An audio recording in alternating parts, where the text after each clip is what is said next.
வணக்கம் சிவாஜி முரசு நேயர்களே. ஒரு பெரிய டைரக்டர்னா அவர் டைரக்ஷன் செஞ்ச படங்கள் ஒரு அலைவரிசையில் அமைஞ்சிருக்கும். கே பாலச்சந்தர்னா அவரோட படங்கள் ஒரே அலைவரிசையில் இருந்தது. பாரதி ராஜனா அது ஒரு அலைவரிசையில் இருக்கும். 1-2 படங்கள் மாறி எடுத்திருக்கலாம். ஆனால் எடுத்த எல்லா படங்களையும் வேற லெவல் படங்களாக மாற்றி காட்டின, சிறப்புகளை செஞ்சு காட்டின ஒரு டைரக்டர்களோட லிஸ்ட்டு தமிழ் சினிமாவில் இருக்கு. அப்படிப்பட்ட டைரக்டர்கள் பெரும்பாலும் சிவாஜி யூனிட்டை சேர்ந்தவங்க தான். அந்த வரிசையில் பந்துலு கட்டபொம்மன் எடுத்திருந்தா அதுக்கு சம்மந்தம் இல்லாமல் தங்கமலை ரகசியம், பலே பாண்டியான்னு வெரைட்டியாக பண்ணியிருப்பார். ஏபி நாகராஜன் சொன்னால் புராணப்படம் ஏதேன்னு சொன்னாலும் நவராத்திரி தில்லானா மோகனாம்பால்னு அது ஒரு லைனில் மிரள வச்சிருப்பார். இப்படி பல டைரக்டர்களை சொல்லிகிட்டே போகலாம். இந்த ஒரு லிஸ்ட்டில் சொல்ல வேண்டியவர் தான் இயக்குனர் பி. மாதவன். இவர் டைரக்ஷன் செஞ்ச எல்லா படங்களும் ஒன்றுக்கொன்று சம்பந்தம் இல்லாத கதைக்களம் சார்ந்த படங்கள் தான். அன்னை இல்லம்னு படம் எடுத்தா வியட்நாம் வீடுன்னு எடுத்து இந்த மாதிரி கதைகளை மட்டும்தான் ஸ்பெஷல் அப்படின்னு சொல்ல முடியாதபடி செஞ்சிருப்பார். இவர் சிவாஜி வச்சு செஞ்ச வேலைகள் ரொம்ப அதிகம். அப்படி இவர் செஞ்ச 2 வேறையான படங்களை பற்றி தான் இதில் நம்ம பார்க்க போகிறோம். பார்த்தசாரதி மாதவன், இந்த பேரை சொன்னால் யாருக்கும் தெரியாது. இவரோட இனிஷியலை சேர்த்து பி. மாதவன் சொன்னால் சினிமா ஃபீல்டே சல்யூட் அடிக்கும். ஆளை பார்த்து இட போடாதேன்னு சொல்லுவாங்க. அதுக்கு நல்ல உதாரணம் தான் இந்த பி. மாதவன். இவர் நடிகர் திலகத்தை வச்சு 15 படங்கள் டைரக்ஷன் பண்ணி இருக்கிறார். அன்னை இல்லம் தான் முதல் படம். முதல்ல வேற ஒரு நடிகரை வச்சு ஒரு தோல்வி படம் கொடுத்த பின்னால தான் சிவாஜி வச்சு அன்னை இல்லம் வெற்றி படத்தை கொடுத்திருக்கிறார். ஒரு டைரக்டர் கிட்ட திறமைய நல்லா எடைபட தெரிஞ்சவர் நடிகர் திலகம். முதல் படம் மணிவாசம் சரியா போகல அப்படின்னாலும் இவர்கிட்ட விஷயம் இருக்குன்னு தெரிஞ்சுதான் சிவாஜி கொடுத்த வாய்ப்பு தான் அன்னை இல்லம். சிவாஜி வச்சு மாதவன் எடுத்த பட்டிக்காடா பட்டணமா தங்கப்பதக்கம், இண்டஸ்ட்ரியை அதிர வச்ச படங்கள். ஒன்று கிராம கதை, இன்னொன்று போலீஸ் கதை. கதை வசனகர்த்தா பாலமுருகன் மதுரை மாவட்டத்தை சேர்ந்தவர். அந்த மதுரை மாவட்ட கலாச்சாரத்தை மையமாக வச்சு ஒரு கதையை சிவாஜிக்காக ரெடி பண்ணி வச்சிருந்தார். அந்த படம் தான் பட்டிக்காடா பட்டணமா. இந்த படத்தை டைரக்ஷன் செஞ்சவர் பி. மாதவன். இந்த படத்துக்கு முன்னாலேயே பல கிராம படங்களை சிவாஜி நடிச்சிருந்தாலும் இது ரொம்பவே ஸ்பெஷல்னு தான் சொல்லணும். இந்த படத்துக்கு முன்னாலேயே சிவாஜி கொண்டையெல்லாம் வச்சு நடிச்சிருக்கிறாரு. இந்த படத்துக்கு சிவாஜியோட மேக்கப்பை பார்த்தா ரொம்ப வித்தியாசம்னு சொல்ல முடியாது. ஆனால் எந்த படத்துலையும் செய்யாத அந்த கொண்டை முடி அலங்காரத்தோட மூக்குல ஒரு மூக்குவாளி போட்டு சிவாஜி வந்து நின்னப்போ அது வேற லெவல் கம்பீரமாக இருந்தது. இந்த படத்தோட ஷூட்டிங் மதுரை சோழவந்தான் கிராமத்தில் நடந்துச்சு. சிவாஜியோட அந்த கொண்டை மேக்கப்பை முதல் நாள் பார்த்த அந்த பகுதி மக்கள் அடுத்த நாள் சிவாஜி மாதிரியே அதே ஸ்டைல கொண்டையை வச்சு ஷூட்டிங் பார்க்க வந்தாங்களாம். இந்த படத்தோட மூக்கையா சேர்வை கதாபாத்திரம் மதுரை மாவட்டத்தில் முக்குளத்தோர் இனத்துல ஒரு பிரிவை சேர்ந்த சேர்வைடு பட்டத்துக்குரிய அகம்படியார் இனத்தை சேர்ந்தவங்களை பிரதிபலிச்ச ஒரு பாத்திரம். இந்த படம் வந்தப்ப இந்த இனத்தை சேர்ந்தவங்க எல்லாம் வண்டிகளை கூட்டமா கட்டிட்டு வந்து மதுரை சென்ட்ரல் தியேட்டரையே அலற வச்சிருக்காங்க. அப்படி ஒரு வண்டி கூட்டம் எந்த படத்துக்கும் வந்ததில்லை. கிராமிய படங்களை இது ஒரு பெரிய மாஸ் மசாலா அதிரடி திரைப்படமா அமைஞ்சது. படத்தோட அலப்பறைகளுக்கு என்னென்ன காட்சிகளை பக்காவா சேர்க்கணுமோ அதையெல்லாம் கச்சிதமா சேர்த்திருந்தார் மாதவனும் பாலமுருகனும். படம் எந்த ஒரு தியேட்டர்லையும் எந்த ஒரு காட்சியிலையும் விசில் சத்தமோ கைதட்டலோ விழாமையோ இருக்கக்கூடாதுன்னு நினைச்சு வேலை செஞ்சிருப்பார் மாதவன். அதுக்கு ஏற்ற மாதிரியே அதிரி புதிரியா பாட்டுகளையும் இசையையும் போட்டிருப்பார் மில்லிசை மன்னர். கேட்டுக்கோடு உரிமை வேணும் அடி என்னடி ராக்கமா 2 பாட்டுமே கிராமங்களை மட்டும் இல்லாம நகரங்களையும் அலற வச்சது. மாட்டு வண்டி ரேஸ், கம்பு சண்டை, சாந்தி தியேட்டர் பற்றின கமெண்ட், சிவாஜியோட அந்த வெஸ்டர்ன் கெட்டப், முகேஷ் கேரக்டர், இப்படி இன்னும் பல விஷயங்கள்னு படம் பரபரன்னு போகும். மதுரை சென்ட்ரல் தியேட்டரில் 182 நாட்கள் ஓடின படம் இது. தொடர்ந்து 139 காட்சிகள் ஹவுஸ்ஃபுல்லாக ஓடின படமும் கூட. இந்த படம் மதுரை சென்ட்ரல் தியேட்டரில் மட்டும் கலெக்ஷன் பண்ணின தொகை 5,61,000. இந்த வசூல் அதுக்கு முன்னால எந்த படமும் செய்யலை. இந்த படம் வந்த பின்னாலையும் 7 வருஷமா அந்த வசூல் சாதனையை முறியடிக்கல.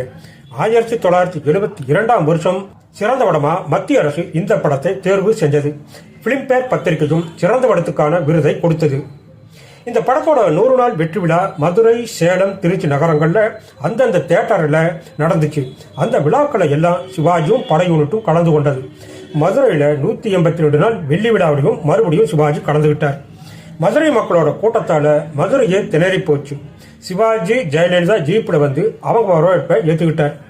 சென்னையில் நடந்த வெற்றி விழாவில் காமராஜர் கலந்து கொண்டதோடு மட்டும் இல்லாம நடிகர் நடிகைகளுக்கு பரிசு கடைகளை கொடுத்தார். சிவாஜி கொஞ்சம் வித்தியாசமா ஒரு ஏற்கலப்பைய காமராஜருக்கு பரிசா வழங்கினார் இந்த விழாவில். சிவாஜியோட கிராமிய படங்கள்ல ஒரு அதிரடி மாஸ் மசாலா படம் தான் பட்டிக்காடா பட்டணமா. இதை டைரக்ஷன் செஞ்சவர் அப்படிங்கிற பெருமை பி. மாதவனுக்கு இருக்கு. அடுத்ததா தங்கப்பதக்கம். இந்தியா முழுவதும் ஒரே நாளில் ரிலீஸ் ஆன முதல் படம் தங்கப்பதக்கம். பட வெளியீட்டுக்கு முன்னாலேயே 20 நாட்களுக்கு முன்பே 103 காட்சிகளுக்கு ரிசர்வேஷன் முடிஞ்ச படம் தங்கப்பதக்கம். செய்தி பேப்பர்களில் முழு பக்க விளம்பரங்கள் அதிக அளவில் செய்யப்பட்ட படம் தங்கப்பதக்கம். திருவனந்தபுரம், பாலக்காடு, ஹைதராபாத், நெல்லூர் ஆகிய ஊர்களில் 50 நாட்களுக்கு மேல் ஓடின திரைப்படம் தங்கப்பதக்கம். இப்படி இன்னும் நிறைய ரெக்கார்டுகளை இந்த படத்துக்கு சொல்லிட்டே போகலாம். இந்த படத்தோட கதை உருவாக்கப்பட்டதே ஒரு ஆச்சரியமான விஷயம்தான். ஷோ நடத்தின துக்ளக் பத்திரிகையில இயக்குனர் மகேந்திரன் வேலை செஞ்சுட்டு இருந்த காலம். டேபிள்ல ஒரு அமெரிக்க பத்திரிகை ஒன்று கிடக்குது. அந்த பத்திரிகையோட அட்டைப்படத்தை பார்க்கிறார் மகேந்திரன்.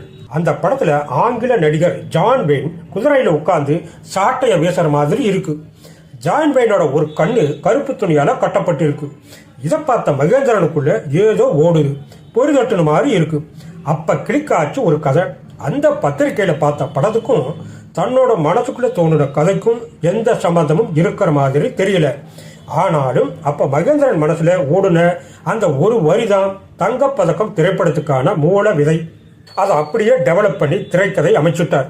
சட்டத்துக்கு முன்னால யாரா இருந்தாலும் ஒண்ணுதான் அப்படிங்கிறது தான் அந்த ஒற்றைக்கண் ஜான் வெயின் போட்டோ சொன்ன கரு. முதல்ல நாடகமாச்சு. நாடகம் சிவாஜியால சினிமாவா மாறுச்சு. போலீஸ் ஸ்டோரினா எஸ்பி சௌத்ரி தான் சொல்ல வச்ச படம். மாதவன் டைரக்ஷன்ல தங்கப்பதக்கம் 1000 சரவெடி பட்டாசா இருந்துச்சு. ஒவ்வொரு காட்சி மட்டுமல்ல, ஒவ்வொரு ஷாட்டையும் அவ்வளவு கச்சிதமா பண்ணியிருப்பார். எந்த ஏங்கிள் சௌத்ரிய காட்டுனாலும் மிரட்டுற மாதிரி சிவாஜி பண்ணியிருப்பார். சௌத்ரிக்கு பின்னாலே எத்தனையோ போலீஸ் கேரக்டர்கள் வந்தாச்சு. பின்னால வந்த அந்த போலீஸ் கேரக்டர்கள் எல்லாம் மாறி மாறி சௌத்ரிக்கு பக்கத்துல கூட வர முடியாம அடுத்தடுத்த இடங்கள்ல நிக்குது. சௌத்ரி எப்ப வந்தாரோ அப்ப இருந்து அந்த பொசிஷன்ல இருந்து மாறவே இல்லை. தங்கப்பதக்கம் நாடகமா நடந்தப்ப ஒரு ஆச்சரியமான விஷயம் இருக்கு. அந்த நாடகத்துல தான் நடிக்கலாம்னு சிவாஜி முடிவெடுத்த பின்னால 3 நாள் தொடர்ந்து சாயந்தர நேரம் மட்டும் வசனங்களை மகேந்திரன் சிவாஜிக்கு படிச்சு காட்டி இருக்கிறார். 4வது நாள் ஒத்திகை நடக்குது. சௌத்ரி வேஷத்துல வேற ஒரு சிவாஜி மன்ற நடிகர் நடிக்கிறார்.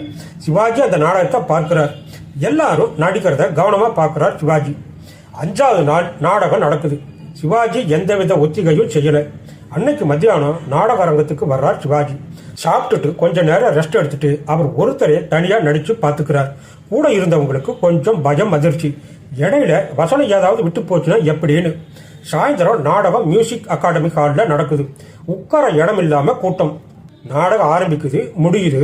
எந்த ஒரு இடமும் ஒரு பிசிறு இல்லாம வசனங்களை பேசி அசத்துனார் சிவாஜி. ஒரு தடவை கூட ரிஹர்சல் பார்க்காம சிவாஜி செஞ்சதை பார்த்து எல்லோரும் ஆச்சரியப்பட்டாங்க. இன்னைக்கு வரைக்கும் ஒரு பிரமிப்பை கொடுத்துட்டு இருக்கிற படம் தான் தங்கப்பதக்கம். மாதவனோட உழைப்புக்கும் ஒரு கௌரவம் கொடுத்த படம் தங்கப்பதக்கம். மொத்தத்துல ஒருபுறம் மண் சார்ந்த கிராமிய உணர்வுகளோட ஆரவாரம், மறுபுறம் சட்டத்தோட ஒழுங்கு மற்றும் தீவிரமான யதார்த்தம் என பட்டிக்காடா பட்டணமா மற்றும் தங்கப்பதக்கம் இரண்டும் தமிழ் சினிமாவின் 2 துருவங்களாக அமைந்தன. இந்த இரு வேறுபட்ட களங்களிலும் வெற்றி காவியங்களை படைத்ததன் மூலம் இயக்குனர் பி. மாதவன் ஒரு ஃபார்மேட்டுக்குள் அடங்காத எல்லா விதமான கதை களங்களுக்கும் உயிரூட்ட தெரிந்த ஒரு தலை சிறந்த படைப்பாளி என்பதை நிரூபித்தார். இவருடைய திறமைக்கு சான்றாக விளங்கும் இந்த படங்கள் தமிழ் சினிமாவின் கல்வெட்டுகளாக இன்றும் நிலைத்துள்ளன.